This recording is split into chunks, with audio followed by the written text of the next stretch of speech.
पिछले दिनों तावड़ू में खनन माफिया द्वारा की गई डीएसपी की हत्या के बाद अवैध खनन व ओवरलोड एक बार फिर से सुर्खियों में आया है। उसी के साथ प्रशासनिक अधिकारियों की रैकी करने वाले व्हाट्सएप ग्रुपों में भी खूब हल्ला मच रहा है। लेकिन इसके बाद भी प्रशासन की नाक तले व्हाट्सएप ग्रुप चल रहे हैं, जिससे ओवरलोड वाहन चालकों को मदद मिल रही है, जो न केवल प्रशासन के लिए सिरदर्द बने हैं बल्कि क्षेत्र के लोगों के लिए भी समय समय पर आफत बन रहे हैं। ओवरलोड के खिलाफ हाईकोर्ट में याचिका लगाने वाले अधिवक्ता वरियाम सिंह का कहना है कि क्षेत्र में यह रेकी ग्रुप प्रशासन के ढीले रवैये से फल फूल रहे हैं, क्योंकि अभी तक प्रशासन की ओर से इन पर कोई ऐसी सख्त कार्रवाई नहीं की गई जिससे इन पर लगाम लगाई जा सके। कुछ दिनों पहले जब रेकी ग्रुप के संचालक प्रशासन के हाथ लगे थे तो उनके खिलाफ दायर मामले में पुलिस ने सही तरीके से पैरवी नहीं की, जिस कारण उन्हें जल्द ही जमानत मिल गई। रेकी ग्रुपों में अधिकारियों की सूचना वायरल होती है और ओवरलोड धड़ल्ले से चलता है, जिससे न केवल नियमों की धज्जियां उड़ रही हैं, वहीं सार्वजनिक संपत्ति को भी नुकसान हो रहा है। वहीं रेकी ग्रुप का प्रशासन पर हावी होना अधिकारियों की सुरक्षा को लेकर भी खतरा पैदा कर सकता है, क्योंकि अधिकारियों की पल पल की रिपोर्ट उनके पास होती है, जिस पर प्रशासन को सख्त एक्शन लेना चाहिए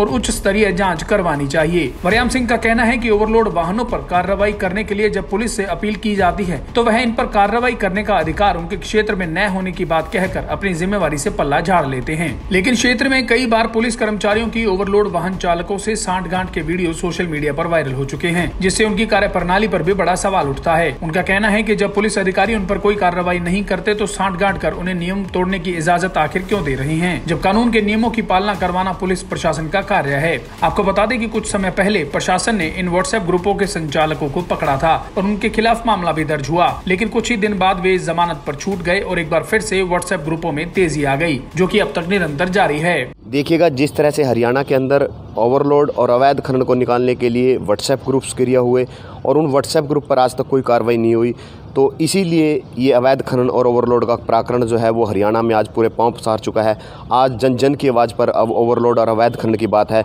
वहीं मैं आपको बताना चाहता हूं कि बिना प्रशासनिक अधिकारियों के मिली भगत के ना तो लोकेशन साझी हो सकती है, ना बड़े अधिकारी की रैकी बताई जा सकती है कि कहाँ जाना है, कहाँ आना है। और देखिएगा, जहाँ ये कुछ मिली भगत अधिकारी अपने निजी स्वार्थ के लिए इन व्हाट्सएप ग्रुप के एडमिन के साथ जुड़कर हरियाणा सरकार को धोखा दे रहे हैं, हरियाणा सरकार के राजस्व को नुकसान पहुँचा रहे हैं, वहीं अपने आला अधिकारियों की जान माल को भी खतरा पहुँचाने का कार्य कर रहे हैं, जिसका अभी हाल में ही आपने ताबड़ू के अंदर देखा कैसे एक ईमानदार ऑफिसर पर जानलेवा हमला हुआ और उनकी हत्या कर दी गई। देखिएगा, पहले ये अवैध खनन का कार्य करने वाले और ओवरलोड का कार्य करने वाले जो सक्रिय ग्रुपों में व्हाट्सएप के माध्यम से अधिकारियों और जागरूक व्यक्ति और प्रशासन मीडिया की जानकारी साझा करते थे, आज ये व्हाट्सएप ग्रुप नशे की खेप को भी लाने का कार्य कर रहे हैं। आप इस बात से इनकार नहीं कर सकते कि जिस आदमी ने एक बार अधिकारियों की रैकी करनी शुरू कर दी, जिसको एक बार इस सिस्टम का पता लग गया और जिस तरह से वो हरियाणा में हावी हो रहे हैं कि वो ओवरलोड और अवैध खनन तक ही सीमित रहेंगे, मैं मानता हूँ कि ये व्हाट्सएप ग्रुप अब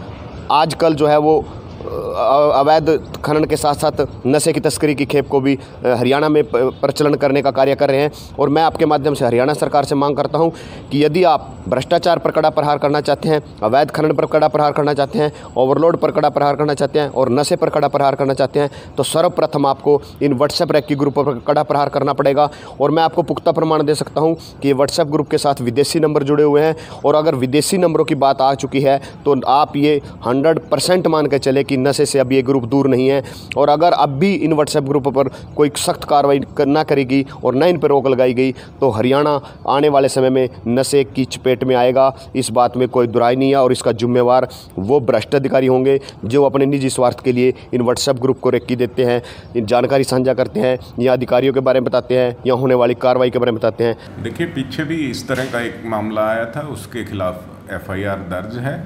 और भी अगर ऐसा कोई संज्ञान में आता है तो उस पर कार्रवाई की जाएगी। कि प्रशासन अवैध माइनिंग के खिलाफ सख्त कार्रवाई कर रहा है। जहाँ तक ओवरलोडिंग की सवाल है उसमें भी बराबर चालान किए जा रहे हैं। इनकी जो भी माइनिंग एरिया में जो इनके स्टॉक्स हैं वो सारे चेक किए गए हैं पिछले दिनों,